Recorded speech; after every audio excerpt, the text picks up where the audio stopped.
अस्सलाम वालेकुम नाज़रीन, प्रोग्राम खबर और तजिया के साथ मैं हूं मुज़म्मिल सुरवर्दी। ईरान की जानिब से पाकिस्तान पर जहरियत की गई है और ईरान के इस जहरियत के जवाब में पाकिस्तान ने ईरान के साथ सफारती ताल्लुकात ख़त्म किए हैं, अपना सफ़ीर वापस बुला लिया है, उनके सफ़ीर को आने से रोक दिया है, तजारती ताल्लुकात भी ख़त्म किए गए हैं। जो चाबहार में एक ट्रेड मीटिंग थी वो भी ख़त्म की गई है। एक रिस्पांस पाकिस्तान का हमने देखा है, लेकिन कहा जा रहा है कि इस रिस्पांस में एक रेस्ट्रेंट भी मौजूद है और रिस्पांस भी मौजूद है। क्या ये रिस्पांस काफ़ी है कि कोई हमारे ऊपर मिसाइल हमला करे तो हम उसके साथ कैसे रद्द-ए-अमल करें, चाहे वो हमारे साथ दोस्त बरादर इस्लामी मुल्क हो, या क्या करना चाहिए जब ख़ुद मुख्तारी पर हमला हो। बहुत से लोगों की राय है कि वापस उसी तरह जवाब देना चाहिए, बहुत से लोगों की राय है कि तहम्मुल से इस तरह ख़ित्ते में जंग नहीं छेड़ी जा सकती। बहरहाल हम प्रोग्राम के पहले हिस्से में इस पर बात करेंगे। मेरे साथ मौजूद हैं आमिर अहमद ख़ान और नसीम सिद्दीकी साहब। अंबर शमसी आज हमारे साथ हैं। आमिर साहब, जो अब तक पाकिस्तान ने रद्द-ए-अमल दिया है, जो ईरानियन फ़ॉरेन मिनिस्टर ने बात की है और उसके जवाब में जो पाकिस्तान का रद्द-ए-अमल है, आप इसको कैसे एनालाइज करते हैं? पाकिस्तान ने एक रिस्पॉन्सिबल स्टेट के तौर पे रद्द-ए-अमल दिया है, या कुछ लोगों की राय है कि कमज़ोर रद्द-ए-अमल है हमारी जानिब से, हम एक एटमी ताकत हैं और उसके होते हुए हमने बहुत कमज़ोर रद्द-ए-अमल दिया है? मुज़म्मिल साहब, एटमी ताकत होने का मतलब देखें, ये तो बिल्कुल नहीं है ना कि जहाँ पे भी हमें कोई कुछ कहे तो हम फ़ौरन अपना एटम बम चला दें। ये वॉर मंगरिंग होती है ऐसे सिचुएशन के अंदर जहाँ पर क्लियरली और बज़ाहिर किसी भी वजह के बग़ैर आपकी खुद मुख्तारी के ऊपर हमला हो, आपकी सोवरेन टेरिटरी को कोई आपकी हमसाया मुल्क उसको इन्वेड करता है, तो बिल्कुल अंदर के लोगों के जज्बात वहाँ पर इस तरह से हो जाते हैं कि वो वॉर मंगरिंग की तरफ चले जाते हैं। लेकिन मेरी ज़ाती राय के अंदर पाकिस्तान का रिस्पॉन्स एग्जैक्टली वही रहा है जो कि इन द फर्स्ट इंस्टेंस होना चाहिए। क्योंकि अगर आप इस सिचुएशन को देखें ना जी, तो ये कोई ऐसी सूरत हाल नहीं है कि फौरी समझ में आ जाए उसको। आप ईरानी दावों को एक तरफ रखें, लेकिन आप अगर ग्राउंड रियलिटी को देखें तो ईरान के अंदर की सिचुएशन जो है वो कोई बड़ी स्टेबल या पुरअमन सूरत हाल नहीं है। इस साल के आगाज़ में ही वहाँ पे उनके एक शहर में 2 धमाकों में 80 के करीब ईरानी हिलाक हो गए थे, और ईरानी हुकूमत के ऊपर बहुत दबाव था कि वो इस तरह के जो सिक्योरिटी इश्यूज़ ईरान के अंदर पेश आ रहे हैं उसके बारे में कुछ कहे। उससे कहीं ज़्यादा दिलचस्प मुझे ये बात लगती है साहब, मैं आज गार्डियन की एक रिपोर्ट देख रहा था जिसमें उन्होंने कहा कि इस दावे के बाद कि एक कोई मिलिटेंट ग्रुप है जैश-उल अदल, मैंने इस तरह के नाम नहीं सुना, लेकिन ये बहुत सारे नाम जो हैं वो जैश, सिपाह, लश्कर, ये वो सारा वो अक्सर औकात जो है वो पाकिस्तान से मंसूब किए जाते हैं, जिनमें खुद जाने कितनी हकीकत है और कितनी नहीं है। लेकिन इस बयान के बाद कि ये जैश-उल अदल नामी एक सुन्नी तंजीम जो कि ईरान के अंदर एक्टिव थी, उसके बलूचिस्तान के अंदर जो ठिकाने हैं उनके ऊपर हमला किया गया, उनके अपने इंटरनल मीडिया के अंदर बड़ी जल्दी ही इस सारी मामले का जिक्र होना ख़त्म हो गया। गोया कि वहाँ पर भी कोई ऐसी कन्विक्शन हमें उनकी अथॉरिटीज़ में से नहीं नज़र आती थी। तो इस तरह की सूरत हाल में आपकी पहली ज़िम्मेदारी, जो मुल्क ग्रीव्ड मुल्क होता है, उसकी पहली कोशिश यही होती है, और मेरा ख़्याल है ये बड़ी समझदारी की बात है कि वो थोड़ी सी स्पेस क्रिएट करे, थोड़ा सा वक्त इस सूरत हाल को दे, बजाय इसके कि फ़ौरन उसको एस्केलेट कर दे, ताकि ये सूरत हाल क्लियरली सामने आ जाए और समझ में आ जाए। जहाँ तक रद्द अमल के बारे में ये अगर कोई कह रहा है कि नहीं ये काफ़ी नहीं है, तो देखें उनका डिप्लोमेट ईरानियन एम्बेसडर वापस गया हुआ था ईरान, और पाकिस्तान ने उनको आने से मना कर दिया है। अपना एम्बेसडर फौरी तौर पे वापस बुला लिया है। इंटरनेशनल रिलेशंस के अंदर इनको भी इंतहाई इक़दामात का ही एक हिस्सा समझा जाता है। तो ऐसा नहीं है कि पाकिस्तान ने कोई कमज़ोर रिस्पॉन्स दिया है सिचुएशन के अंदर, यहाँ वो इस सूरत हाल को सीरियसली नहीं ले रहे। अब देखना यह है कि आने वाले दिनों के अंदर ये सिचुएशन कितनी अनरेवल होती है, कितनी हमें इसके बारे में समझ आती है, और किस तरह से इसको डिफ्यूजन की तरफ ले जाया जा सकता है। बिकॉज़ मेरा बिल्कुल नहीं ख्याल कि पाकिस्तान के अंदर कम अज़ कम इसमें इसको मज़ीद एस्केलेट करने की कोई ख्वाहिश होगी, लेकिन ऐसा भी नहीं हो सकता कि वो बिल्कुल ही चुप करके बैठ जाए, बिकॉज़ ये खुल्लम खुल्ला आपकी टेरिटोरियल सोवरेनिटी की खिलाफ वर्जी है। जी मुज़म्मिल। नसीम सिद्दीकी साहब, आपकी राय में ये रिस्पांस ठीक है पाकिस्तान का, या आप इसको एक वीक रिस्पांस समझते हैं? मुजम्मिल साहब, आमिर साहब, बहुत शुक्रिया। देखें मुजम्मिल साहब, पाकिस्तान जो है एक एटमी ताकत है। हमारी पाक फौज दुनिया की बेहतरीन अफवाज में उसका शुमार होता है। आपने देखा था कि जिस तरह बालाकोट में भारत की तरफ से पाकिस्तान पे हमला किया गया था, तो पाकिस्तान ने टाइम लिया था, फिर उनको बड़ा सरप्राइज दिया था और मुंह तोड़ जवाब दिया था, और जो कि भारत को आज भी याद है। ये दूसरी तरफ ये मामला है कि ईरान के साथ हमारे बड़े अच्छे ताल्लुकात हैं, ब्रदराना ताल्लुकात हैं, मुसलमान मुल्क है। उनकी तरफ से तो ये बहुत ही गलत हरकत की गई है, क्योंकि अगर कोई इस किस्म का मामला था तो बिल्कुल आपके ताल्लुकात पाकिस्तानी हुकूमत के साथ बहुत अच्छे हैं, फ़ौज पाकिस्तान के साथ ताल्लुकात बहुत अच्छे हैं, आप बैठ के बात कर सकते थे। असल में तो पाकिस्तान को दहशत गर्दी का सामना है। साल साल गुजर गए कि दूसरे मुल्कों की जो ज़मीन है वो पाकिस्तान के खिलाफ दहशत गर्दी के लिए इस्तेमाल होती है। हमने 12 दफ़ा रॉ के एजेंट्स की कार्रवाई देखी बलूचिस्तान के अंदर। हमने 12 दफ़ा देखा कि अफगानिस्तान की सरजमीन पाकिस्तान के खिलाफ दहशत गर्दी के लिए इस्तेमाल हुई, जिसके सबूत भी मौजूद है। और पाकिस्तान ने हमेशा अफगानिस्तान के साथ इस मामले के ऊपर जो है वो शिकायत भी की है और मामला उठाए भी हैं। दूसरी तरफ अगर देखा जाए तो बिल्कुल अपना ईरान की सरहद भी पाकिस्तान के अंदर हमलों के लिए इस्तेमाल हुई। कुलभूषण जाधव को कोई भी नहीं भूला, जो ईरान में बैठ के पाकिस्तान के खिलाफ दहशत गर्दी में ऑपरेशंस किया करता था। पर BLA के जो लोग मफरूर होते हैं वो ईरान में चले जाते हैं। तालिबान की बहुत बड़ी तादाद ईरान का बॉर्डर इस्तेमाल करती रही, ISIS भी ईरान का बॉर्डर इस्तेमाल करती रही, लेकिन कभी भी पाकिस्तान ने इस किस्म का गैर जिम्मेदाराना काम नहीं किया कि दूसरे मुल्क के ऊपर अटैक कर दिया। तो ईरान ने ये बहुत बुरी हरकत की है। पाकिस्तान की सालमियत के ऊपर उन्होंने जारियत दिखाने की कोशिश की है।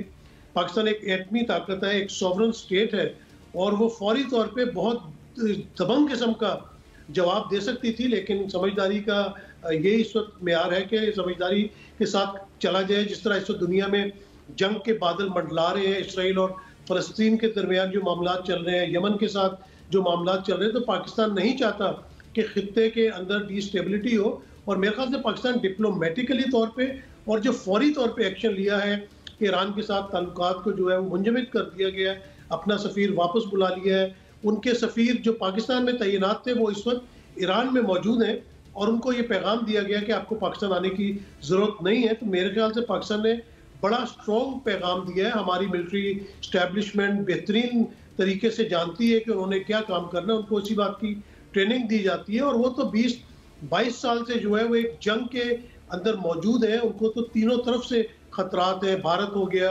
अफगानिस्तान हो गया, अब ईरान भी हो गया। तो मेरे ख्याल से तो ये बेहतरीन स्ट्रेटजी है कि आपने तहम्मुल मिजाजी के साथ जो कर सकते थे वो किया। और डेफिनेटली हमारी मिलिट्री इस्टेब्लिशमेंट इस वक्त खामोश नहीं बैठी होगी, वो बिल्कुल लायामल तैयार कर रहे होंगे कि इस चीज़ का जवाब किस तरह दिया जाए। और आने वाले दिनों में हम मज़ीद सरप्राइज भी देख सकते हैं। जी मुज़म्मिल साहब। आमिर साहब, रेस्ट्रेंट शो किया गया, आपने कहा ठीक बैलेंस्ड रिस्पांस दिया गया, लेकिन ये एक फ्री विल भी तो देता है ना कि पहले इंडिया ने यहाँ सर्जिकल स्ट्राइक की, फिर उसके बाद आज ईरान ने कर दी, कल अफ़गानिस्तान कर देगा। तो इस तरह तो कोई भी मुल्क हमारे ऊपर कहेगा कि जी हमने दहशतगर्दी के ठिकाने को निशाना बनाया है, पाकिस्तान पर हमला नहीं किया। हमें इसको पाकिस्तान पर हमला समझना चाहिए या किसी दहशतगर्द के ठिकाने पर हमला समझना चाहिए? ये टोटली और अटली मुज़म्मिल, ये अहम सवाल है और उसका मेरी नज़र के अंदर टोटली और अटली जवाब ये है, ये पाकिस्तान के अंदर हमला है। देखिए, ये जैसे आपने कहा ना कि ये तो कोई भी कह सकता है कल को कि जी हमने तो ये अपनी मफादात की खातिर जो है ये एक दहशतगर्द तंजीम के ऊपर हमला किया है, लेकिन ये कोई दलील नहीं होती है जी। ये तो हमने एक इस तरह के हज़ार झूठ जो हैं वो हमने भारत से सुने देख रखे हैं। देखिए, इसके अंदर बात ये है कि एक जगह पे आज मैं पढ़ रहा था कि पाकिस्तान के 4 में से 3 हमसाया ममालिक के साथ इस वाक़े के बाद अब हालात ताल्लुकात जो हैं वो ख़राब नज़र आते हैं, भारत के साथ भी, अफ़गानिस्तान के साथ भी और अब ईरान के साथ भी। लेकिन मेरे जहन में ये सवाल उठता है और मैं समझता हूँ कि बहुत सारे और लोगों के जहन में भी ये सवाल होगा कि क्या इन सारे मामलात के अंदर पाकिस्तान का कसूर है कि ये हालात ख़राब हुए हैं? क्या हमें इंडिया की पाकिस्तान पॉलिसी एक दानिशमंदाना पॉलिसी नज़र आती है, या अफ़गानिस्तान की पाकिस्तान पॉलिसी बड़ी अक्लमंदी के ऊपर मबनी है, या ईरान की अभी तक जो पाकिस्तान पॉलिसी रही है? इससे आपको याद होगा कि एक दफ़ा पहले भी एक ऐसा वाक़या हुआ था जब एक PIA का जहाज़ जो है उसको ज़बरदस्ती उतारा गया था ईरानियन एयर स्पेस के अंदर, और तब भी जिक्र यही था कि कोई मिलिटेंट था जो कि ईरान को वांटेड था और वो जहाज़ के ऊपर था। तो ये सिर्फ ये कह देना कि नहीं जी क्योंकि ये सारा कुछ पाकिस्तान के साथ हो रहा है तो फिर कुछ ना कुछ ज़रूर मसला पाकिस्तान में होगा। आई थिंक ये पूरी की पूरी रीजन जो है वो डिस्टेबलाइज हुई है for a number of factors, जिनके ऊपर से बहुत थोड़े से फैक्टर्स ऐसे हैं जिसके ऊपर पाकिस्तान का कंट्रोल है। शायद उसमें से ये हमें ये भी मान लेना चाहिए कि शायद उसमें से एक दो फैक्टर्स ऐसे हों जिसमें पाकिस्तान जो है वो इंस्टिगेटर भी हो, लेकिन इसके साथ साथ बहुत से अनासर ऐसे हैं और बहुत से फैक्टर्स ऐसे हैं जिसके ऊपर पाकिस्तान का कोई कंट्रोल नहीं है। और ये जो ग्लोबल सिचुएशन भी क्रिएट हो रही है उसकी वजह से ये सारी की सारी से रीजन जो है ये डिस्टेबलाइज हो रही है। सो ये जो दलील है ना कि पाकिस्तान के अंदर हमने दहशत गर्दों के ठिकाने के ऊपर हमला किया, देखें अगर ऐसी बात हो ना और अगर ये एक जायज़ दलील है जिसको दुनिया माने, ये कानूनी है या इंटरनेशनल लॉ के मुताबिक दलील है, तो पाकिस्तान को तो हर रोज़ अफगानिस्तान के ऊपर हमलावर होना चाहिए, पाकिस्तान को हर रोज़ जो है वो भारत के ऊपर हमलावर होना चाहिए। बिकॉज हमें बार बार ये बताया जाता है कि बहुत सारे वाक़यात जो बलूचिस्तान के अंदर होते हैं या पाकिस्तान के दीगर इलाकों के अंदर होते हैं वो पाकिस्तान की इस्टेब्लिशमेंट के पास वाज़ेह सबूत हैं कि वो उनका ताना बाना भारत के साथ जुड़ा हुआ होता है। तो क्या हम भी फिर ऐसे ही करें? ये मेरी नज़र में कोई दलील ही ना, ये इंटरनेशनल लॉ में कोई दलील है ना ये इंटरनेशनल रिलेशंस में कोई दलील है। बहरहाल मैं फिर ये कहूँगा कि पाकिस्तान ने बड़ी समझदारी का सबूत दिया है, बड़ी रिस्ट्रेंट दिखाई है उन्होंने, जिसकी ज़रूरत है। हमें थोड़ा सा वक्त चाहिए इस बात को ये समझने के लिए, और यूँ यूँ ये गुत्थी थोड़ी सी सुलझेगी, हमें शायद इसके सही मुहरक़ात के करीब जाने का मौका मिले। और मुझे बिल्कुल हैरानगी नहीं होगी अगर उनमें एक बहुत बड़ा एलिमेंट ईरान की इंटरनल सिचुएशन का भी हो। जी मुझे नसीम साहब, कुछ लोगों की ये राय है कि ये कोई आइसोलेटेड इवेंट नहीं है। जिस तरह यमन में हुस्सियों की लड़ाई है, जिस तरह और जगह हैं, तो ये पाकिस्तान को जंग में धकेलने के लिए एक प्लान तैयार किया गया है कि पाकिस्तान को इंस्टिगेट किया जाए और पाकिस्तान को जंग में धकेला जाए। आप समझते हैं ये कोई आइसोलेटेड इवेंट है, एक इवेंट हो गया है, हमें तहम्मुल करना चाहिए, या आपके ख्याल में पाकिस्तान को एक जंग में धकेलने का एक मंसूबा बनाया गया है और ईरान उसमें इस्तेमाल हो रहा है? जी मुजम्मिल साहब, ये तो जिस तरह आमिर साहब ने कहा ना कि बिल्कुल दुरुस्त बात है कि ये इंटरनेशनल कॉन्स्पिरेसीज का भी हिस्सा है, क्योंकि पाकिस्तान एक पुरअमन मुल्क है और एक दहशतगर्दी की जंग लड़ रहा है 20 साल से। उसमें अगर भारत जारियत करता है, अफगानिस्तान की तरफ से भी इस किस्म के मामला सामने आते हैं, और अब ईरान ने भी बिल्कुल ही एक गैर मतलब जो जिम्मेदाराना काम है उसने ये किया। अगर उसको कोई शिकायत थी तो पाकिस्तानी हकाम के साथ रब्ता किया जा सकता था। तो इसमें कोई दो राय नहीं है कि ये कोई खित्ते में एक जंग छेड़ने का जो है वो सिलसिला शुरू किया जाए, पाकिस्तान को जो है वो प्रोवोक किया जाए और पाकिस्तान की तरफ से भी इस तरह की काम हो जाए तो दुनिया में जंगों से मसाइल हल नहीं होते। तो मेरे ख्याल से पाकिस्तानी अफवाज ने, पाकिस्तानी हुकूमत ने एक बहुत ही दानिशमंदाना फैसला किया है कि फौरी तौर पे किसी की चाल में आके उन्होंने रिटेलिएट नहीं किया और कोई ऐसा माहौल पैदा करने की कोशिश नहीं की कि दो ब्रदर मुल्कों में जो है वो जंग छिड़ जाए। ईरान को यहाँ पे दानिशमंदाना तौर पे सोचना चाहिए, और पाकिस्तान ने जिस तरह रिटेलिएट किया सफारती सतह के ऊपर, इस मामले को यूएनओ में भी लेके जाना चाहिए। और ईरान के ऊपर जितनी पाबंदियाँ लगी है इंटरनेशनल ऑर्गेनाइजेशंस की तरफ से या ममालिक की तरफ से, पाकिस्तान ने तो हमेशा ईरान को एक बरदराना मुल्क के तौर पे लिया है और ईरान की हमेशा मदद की है। तो मेरे ख्याल से ये बहुत बुरी हरकत है जो ईरान की तरफ से हुई है, और पाकिस्तान ने रेस्ट्रेंट शो किया है। जंग में हम बिल्कुल नहीं जाना चाहते, क्योंकि दुनिया में जिन जिन इलाकों में जंग हो रही है आप देखें कि वहाँ पे क्या हालात होते चले जा रहे हो, भले वो यूक्रेन हो, भले यमन हो, सीरिया का क्या हाल हुआ, इराक का क्या हाल हुआ, और अब इस वक्त फ़लस्तीन और इसराइल की जो जंग है वो तो दुनिया की नज़रें उसके ऊपर है। पाकिस्तान के माशी हालात वैसे ही दुरुस्त नहीं है, माशी इस्तेहकाम नहीं है, इलेक्शन होने वाले हैं, सियासी इस्तेहकाम भी नहीं है। तो पाकिस्तान की तरफ से एक दानिशमंदाना फैसला है, क्योंकि अगर हम भी जंग में कूद जाते हैं तो फिर हमें भी बाद में बड़े मसाइल का सामना करना पड़ता है, जिनमें मईशत सबसे पहले है, सियासी इस्तेहकाम उसके बाद में है। तो मेरे ख्याल से ये बड़ा अच्छा फैसला हुआ है और दानिशमंदी के साथ ही आगे चला जाए और ईरान को जो है वो सफारती सतह पे अकेला करने की कोशिश की जाए और बाकी जो दोस्त ममालिक हैं उनकी तरफ से भी मजम्मत आनी चाहिए कि इस तरह ईरान की तरफ से नहीं होना चाहिए। ईरान ने बिल्कुल पाकिस्तान के जो इस्तेहकाम है उसके ऊपर हमला किया है, जो पाकिस्तान की सॉवरेनिटी है उसके ऊपर हमला हुआ है और इस तरह बिल्कुल नहीं होना चाहिए था। कोई बात थी तो वो ज़रूर पाकिस्तानी अकाम से बात करके अपनी ग्रीवेंसेस दूर कर सकते थे। फिर मैं ठीक है नसीम सिद्दीकी साहब, मुझे ब्रेक लेनी है। नाज़रीन ने मेरे दोनों तजिया निगारों की राय सुनी। मेरी ज़ाती राय में रिस्पांस वीक है और मेरे ख़्याल में हमें ईरान को इससे भी सख्त जवाब देना चाहिए। ख़ुद मुख्तारी पर किसी भी किस्म का समझौता नहीं हो सकता, चाहे वो बरादर इस्लामी मुल्क हो या इंडिया हो या अफ़गानिस्तान हो। ये एक रेड लाइन होनी चाहिए पाकिस्तान की। इसमें रिस्ट्रेंट या इसमें तहम्मुल की मेरे नज़दीक कोई गुंजाइश नहीं है। इस तरह बाकी ममालिक भी इससे नरमी से फ़ायदा उठाएंगे। ब्रेक का वक्त हुआ है, ब्रेक से वापस आते हैं।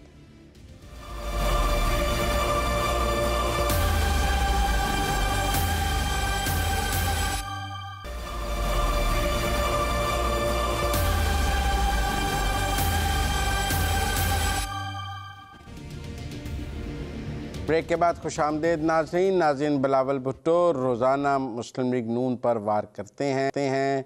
दूसरी तरफ से कोई ख़ास जवाब दिया नहीं जाता बल्कि खामोशी है, जिसकी वजह से दर्जा हरारत गर्म नहीं हो रहा। लेकिन बिलावल रोज़ अपनी कोशिश जारी रखे हुए हैं। आज भी उन्होंने कहा है शेर अवाम का खून चूसता है और वो चौथी बार वज़ीर आज़म नहीं बनने देंगे। दूसरी तरफ से ये नहीं कहा जाता कि तीर जो है वो ज़ख्मी करता है या तीर जो है वो बिलावल को वज़ीर आज़म नहीं बनने देंगे। ये एक यकतरफ़ा महाद बिलावल ने खोला हुआ है मुस्लिम लीग नून के ख़िलाफ़। कितना ये मुस्बत जा रहा है, उनको कितना फ़ायदा हो रहा है और क्या वाकई वो नवाज़ शरीफ को चौथी बार वज़ीर आज़म बनने से रोक लेंगे? आमिर साहब, एक कंसिस्टेंट पॉलिसी है बिलावल की, वो रोज़ाना दर्जा हरारत गर्म करने की कोशिश कर रहे हैं। लेकिन आज भी शहबाज शरीफ ने मीडिया से गुफ्तगू की है, लेकिन कोई ऐसा ख़ास जवाब नहीं दिया जो दिया जा सकता था। आपको एक तरफ से जवाब नहीं आए तो फिर दर्जा हरारत गर्म नहीं होता, या आपके ख़्याल में बिलावल दर्जा हरारत को गर्म कर रहे हैं? मुज़म्मिल साहब, हर सियासी जमात इंतखाबी माहौल में हर सियासी जमात अपनी अपनी समझ, अपनी अपनी अकल के मुताबिक अपने सियासी हरीफों का तयन करती है। यहाँ बड़े हमें साफ नज़र आ रहा है कि मुस्लिम लीग नवाज़ का जो जिन्होंने सियासी हरीफ को अपना जिसका तयन उन्होंने किया हुआ है वो तरीक़े इंसाफ है, और अब क्योंकि वो बतौर एक सियासी जमात के वो इंतखाबात नहीं लड़ सकती हैं तो वो उनके हमायत याफ्ता आज़ाद उम्मीदवार जो हैं वो उनकी भी बात करना मेरा ख़्याल है वो PMLN मुनासिब नहीं समझती हैं, लेकिन कहीं ना कहीं वो हवाला ज़रूर दे देती हैं तरीक़े इंसाफ की लीडरशिप का, उसकी पुरानी पॉलिसीज़ का। तो उन्होंने अपना फोकस एक तरह से बड़ी महदूद हद तक, मैं ये नहीं कहूँगा कि बड़ी हद तक, बड़ी महदूद हद तक उन्होंने फोकस उनको रखा हुआ है। जबकि पीपल्स पार्टी में हम देखते हैं कि वो PMLN को अपना निशाने पे उन्होंने रखा हुआ है, वो अपनी तमाम तर कैंपेन उसके ऊपर फोकस कर रही हैं।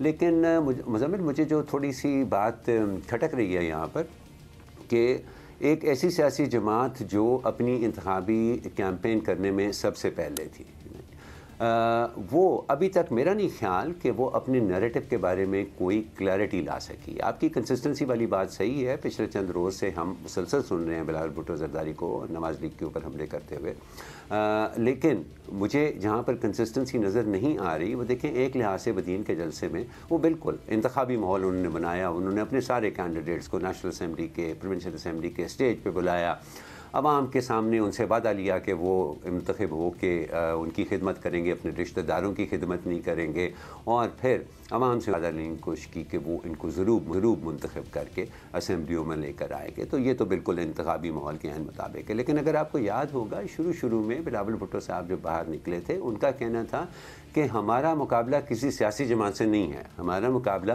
गुर्बत से है, हमारा मुकाबला उन तमाम अनासर से है जो पाकिस्तान की तरक्की में रुकावट बनते हैं, हमारा मुकाबला बेरोज़गारी से है।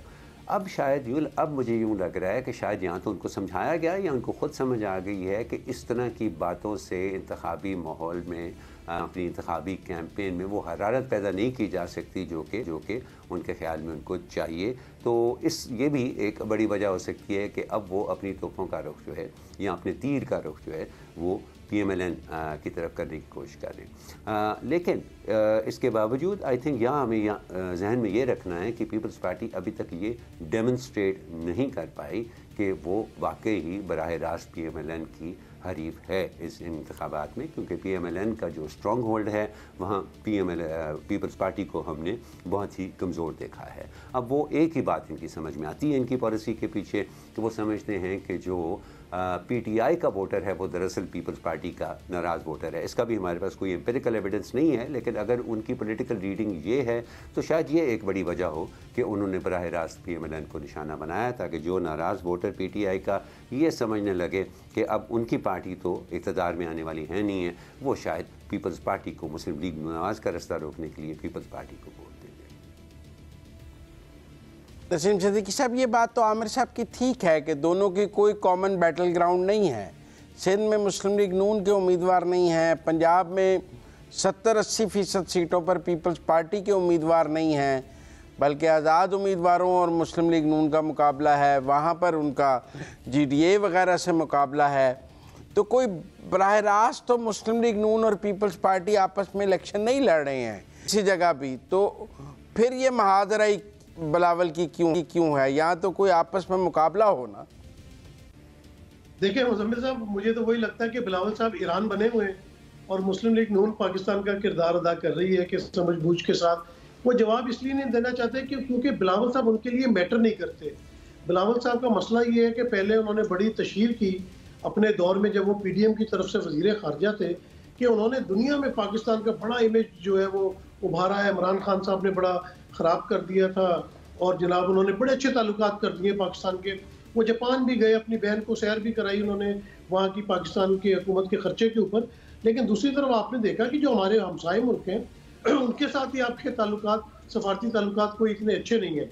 बहरहाल बिलावल साहब का मसला ये है कि वो पाकिस्तान के वज़ीर-ए-आज़म बनना चाहते हैं और जो पाकिस्तान का वज़ीर-ए-आज़म बनना चाहता हो उसके पास पंजाब से अगर सीटें नहीं है, पॉपुलैरिटी नहीं है, तो मेरे ख्याल से वो एक सिलेक्टेड वज़ीर-ए-आज़म तो बन सकता है जो गेड़ कर किसी तरह बना दिया जाए, निगरान वज़ीर-ए-आज़म बना दिया जाए। लेकिन अगर वोटों के साथ आपको अवाम की ताकत के साथ वज़ीर-ए-आज़म बनना है तो पंजाब में आपकी मौजूदगी ज़रूरी है। पीपल्स पार्टी का पंजाब में कहीं नामो निशान नज़र नहीं आता। साउथ पंजाब में शायद चंद एक सीटें उनकी हों। तो बिलावल साहब अपने आप को ज़िंदा रखने के लिए, क्योंकि सिंध तो उनके पास मौजूद है, सिंध में अगर वो जलसे जुलूस करते हैं तो उसका कोई नेशनल जो हमारा उसका कैनवस है उसके ऊपर कोई इम्पैक्ट नहीं पड़ता। इसलिए उन्होंने लाहौर से इलेक्शन लड़ने का फैसला किया ताकि वो मैदान में नज़र आए, और वो मैदान में नज़र आने के लिए बम्बारमेंट कर रहे हैं। मुस्लिम लीग मेरे ख्याल इसलिए उनकी बातों का जवाब नहीं दे रही कि एक तो उनको पास है कि PDM में उन्होंने मिल के हुकूमत की थी, दूसरा उनको ये बड़ा नाज है मुस्लिम लीग नून को कि साड़ी गल हो गई है।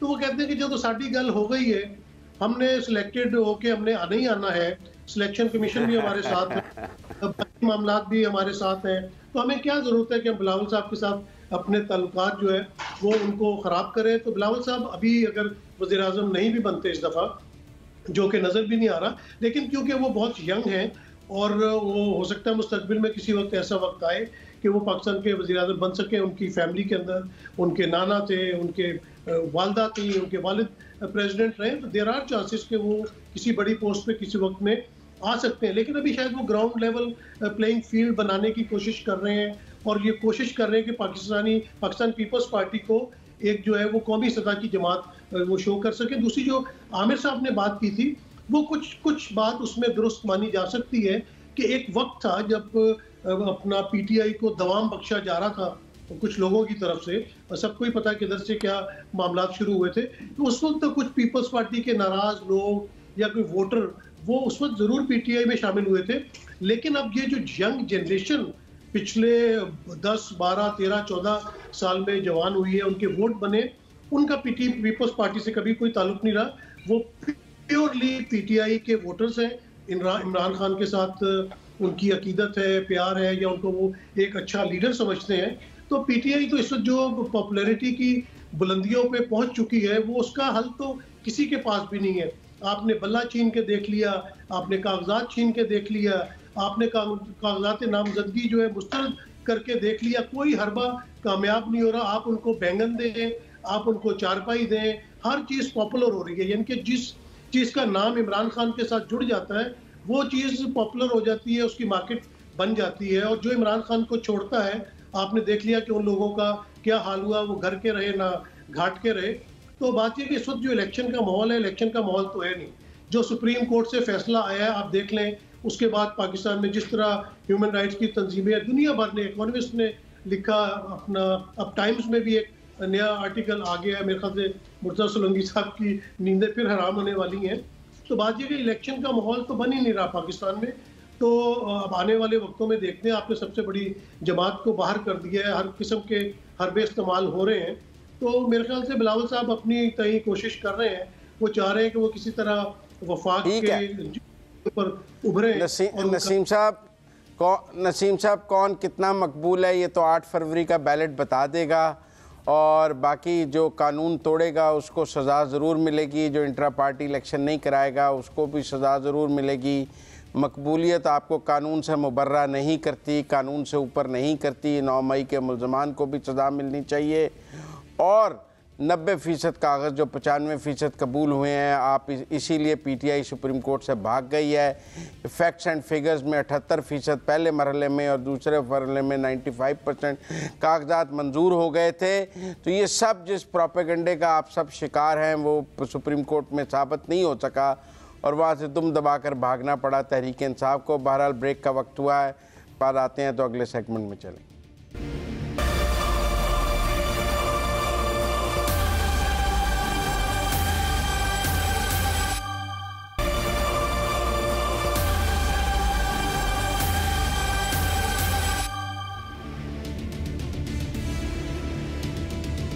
वेलकम बैक टू प्रोग्राम खबर और तज्जिया। नाज़रीन, हमारे दोस्त नसीम साहब पहले भी ये कह चुके हैं, आज भी उन्होंने जिक्र किया कि पाकिस्तान के अंदर इंतखाबी माहौल नज़र नहीं आ रहा। उसकी जो भी वजह है उनके जहन में, लेकिन मुझे लगता है कि यहाँ बैठ के तो थोड़ा बहुत इंतखाबी माहौल के अंदर अब हमें जान डलती हुई नज़र आ रही है। मरीम नवाज़ साहिबा जो हैं, उन्होंने जिन एक ऐसी जमात की वो नुमाइंदगी कर रही हैं जिनके बारे में बहुत से लोगों का कहना था कि ये इंतखाबी ये सियासी जमात जो है मैदान में कैसे उतरेगी। वो उन्होंने ओकाड़ा में एक बहुत बड़ा जलसा किया और उनके हमायतियों का कहना है कि जी ऐसे उतरी है ये पार्टी इस मैदान में। इसी तरह बिलावल भुट्टो ज़रदारी 3 सूबों के मुख्तलिफ शहरों के अंदर अभी से ही अपने जलसे वलसे कर चुके हैं। तो कुछ इंतखाबी मैदानी पाकिस्तान के अंदर ज़रूर शुरू हो गई है। साथ साथ कुछ मराहिल भी हैं जो तय हो रहे हैं। एक मरहला जो आज तय हुआ वो पीटीआई के कुछ रहनुमाओं और कुछ नीम रहनुमाओं के बारे में आखिरकार अदालती फैसला आ गया कि वो इंतखाबात में इलेक्शन नहीं लड़ सकेंगे। लाहौर हाई कोर्ट ने अपीलेट ट्रिब्यूनल में जब रिटर्निंग ऑफिसर्स ने उनकी नामजदगियाँ मुस्तरद की थी, वो अपीलेट ट्रिब्यूनल्स में गए थे और वहाँ भी उनकी रिटर्निंग ऑफिसर्स के फैसलों को बहाल रखा गया। आज लाहौर हाई कोर्ट में भी अपीलेट ट्रिब्यूनल्स के फैसलों को बहाल रखा गया। इनमें शाह महमूद कुरैशी भी हैं, इनमें परवेज़ इलाही भी हैं, इनमें फवाद चौधरी भी हैं, और मेरा ख्याल है जब मैंने नीम रहनुमाओं का जिक्र किया तो शायद मेरी मुराद सबा, हिबा, फवाद और सनम जावेद हों। मुझे उम्मीद है कि वो, मेरी ख्वाहिश है कि वो इस बात का बुरा ना मनाएं, लेकिन वो ज़ाहिर है उनका स्ट्रेचर वो तो नहीं है जो कि बाकियों का है। इसके साथ साथ हमने ये भी सुना कि यास्मीन राशिद को इजाज़त मिल गई इलेक्शन लड़ने की, और जुल्फ़ी बुखारी साहब को भी इजाज़त मिल गई इलेक्शन लड़ने की। तो मुज़म्मिल साहब, ये क्या ये किसी बुनियाद के ऊपर ये फैसले हो रहे हैं या हमें ये कोई बैलेंसिंग एक्ट होता हुआ नज़र आ रहा है? क्या क्या कहेंगे, कुछ थोड़ी सी मेरी रहनुमाई करें। नहीं, कानून के मुताबिक फ़ैसले हो रहे हैं। देखें, पहले कहा गया कि जी कागज़ छीन लिए गए हैं और किसी को कागज़ जमा ही नहीं कराने दिया गया। बाद में बताया गया कि सबसे ज़्यादा कागज़ पीटीआई के जमा हुए हैं। तो वो छीनने वाला प्रोपेगेंडा झूठ पर मबनी था जिसके असर में सब लोग थे, क्योंकि अगर छीने जाते तो फिर सबसे ज़्यादा जमा तो नहीं हो सकते थे। फिर कहा गया कि सारे कागजात रिजेक्ट कर दिए हैं। तो इलेक्शन कमीशन ने सुप्रीम कोर्ट में बताया कि 78% कागजात पीटीआई के रिटर्निंग अफसरों ने ही कबूल किए हैं। फिर ट्रिब्यूनल्स और हाई कोर्ट से जाकर 12-15% के और कबूल हो गए, तो अब कोई रेशो 96-97% पर है कि जो पीटीआई के कागजात कबूल हुए हैं। 100% तो किसी भी जमात के कबूल नहीं होते। 3-4% हर, अब जो फिगर सामने आए, हर इलेक्शन में 13-14% कागजात रिजेक्ट होते हैं। इस बार भी वही रेशो है, 13-14%। अब शोर ज़रूर है, मेरा मतलब है कि एक सोशल मीडिया की ट्रोलिंग ब्रिगेड है, एक सियासी जमात ने एक हथियार बना लिया है ट्रोलिंग ब्रिगेड का, तो वो किसी की इज्जत महफूज नहीं, और झूठ का प्रोपेगेंडा बहुत जल्दी हमारे यहाँ हो जाता है। जैसे कहा गया कि किसी को जमा नहीं कराने दिए गए, फिर सबके जमा किए हुए निकल आए, फिर कहा गया सबके मुस्तरद हो गए हैं, फिर पता लगा 78% कबूल हो गए हैं। तो मेरे ख्याल में ये जो 4-5 नाम हैं, हिबा फवाद की ट्रैवलिंग हिस्ट्री का इशू था, फवाद साहब का भी अपना इशू था, परवेज़ साहब के भी कागजात में ख़राबी थी। अदरवाइज़ तो आप देखें ना, अगर यास्मीन राशिद और महमूद रशीद के कबूल हो गए हैं जो 9 मई के बेसिक एक्यूज़ थे, तो बाकियों के क्यों नहीं होने थे? ये कानूनी वजूहात हैं और उनके कागजात में कोई सुकम था जिसकी वजह से नहीं हो सके। मुझे इसके पीछे कोई बड़ी रीज़न नहीं लगती, सवाए इसके कि इमरान खान चूँकि सज़ा याफ्ता हैं इसलिए उनके नहीं हुए। बाकी शाह महमूद साहब के बेटे और बेटी के कबूल हो गए हैं, अगर ना लड़ने देते तो फिर बेटे और बेटी को ना लड़ने देते। परवेज़ इलाही साहब की बेगम के कबूल हो गए हैं, उनकी बेगम लड़ रही हैं। तो ये जो मुस्तरद हुए हैं उनके ख़ानदान से कोई ना कोई तो इलेक्शन लड़ ही रहा है। ये कोई ऐसे ये लोग कोई इलेक्शन से बाहर तो नहीं हो गए। बिल्कुल ठीक, बिल्कुल मुज़म्मिल साहब। नसीम सिद्दीकी साहब, योर टेक ऑन दिस। आज कुछ पीटीआई के रहनुमाओं के इंतखाबात जो हैं वो अदालत ने भी मुस्तरद कर दिए हैं, उनका इंतखाबात में शमूलियत का इम्कान ख़त्म कर दिया है अदालत ने भी, जबकि कुछ को इजाज़त भी मिल गई है। तो can I have your take on this please? हमें साहब देखें, बिल्ली को आते देख के अक्सर कबूतर आंखें बंद कर लेता है और वो शायद समझता है कि बिल्ली टल जाएगी, और इसी तरह शुतुरमुर्ग रेगिस्तान में तूफान के आते हुए देखकर अपनी गर्दन जो है डाल देता है। तो ये उसमें उनका कोई कसूर नहीं है, ये हमारे मुआशरे का एक है। यही अगर आप मामला देखें कि यही अदालतें थी जिन्होंने नवाज शरीफ को सजाएं दी थी, यही अदालतें थी जो शहबाज शरीफ के जो अपना फेक अकाउंट्स केसेस थे वो लेके चल रही थी। फिर आपके हालात बेहतर हुए, फिर एस्टेब्लिशमेंट के साथ आपकी सेटलमेंट हो गई, ताड़ी गल हो गई, उसके बाद आपने देखा कि किस तरह केसेस खत्म हो गया, रुख हो गया इमरान खान की तरफ, पीटीआई की तरफ। 9 मई के वाकयात कोई भी ज़ीशऊर पाकिस्तानी उनको दुरुस्त नहीं मानता। मैं भी ये कहता हूँ कि जिन्होंने कोर कमांडर हाउस पे हमला किया, GHQ पे हमला किया, उनको करार वाकई सजा मिलनी चाहिए, लेकिन उसकी आड़ में जो है पुलिस को ये इजाज़त नहीं देनी चाहिए कि लोगों चार दीवारी की खिलाफ वर्जी करे, औरतों के गिरेबान पे हाथ डाले। ये लोगों को नजर नहीं आ रहा। जो कागजात नामजदगी छीने गए वो सोशल मीडिया के ऊपर आपने क्लियर कट देखा कि पीटीआई के वर्कर्स रहनुमाओं के साथ पुलिस का किस तरह नारवा सलूक हर जगह पहुंच जाती है। और पीटीआई ने जो एक सुप्रीम कोर्ट में उन्होंने कहा था कि ये जो आरोज वाला मामला है ब्यूरोक्रेसी से लिए गए, ये बिल्कुल गलत है। जिसको चीफ साहब ने कहा कि नहीं बिल्कुल अब कहाँ से लेंगे, वक्त नहीं है, इलेक्शन डिले कराना चाहते हैं, उन्होंने एक फैसला दे दिया जो कि आपके इलेक्शन ट्रिब्यूनल्स ने और बाकी बेंचेस ने साबित किया कि उन्होंने ये किस तरह की उन्होंने वारदातें डाली थी और किस बिना के ऊपर उन्होंने कागजात नामजदगी जो है वो रिजेक्ट किए थे। वो सबके सामने लाहौर हाई कोर्ट ने कहा कि ये आप किस किस्म के इलेक्शन कराना चाहते हैं। मुसरत हलाली ने चीफ जस्टिस सुप्रीम कोर्ट ने कहा कि इलेक्शन कमीशन नजर आता है कि वो एक पार्टी के पीछे पड़ा हुआ है।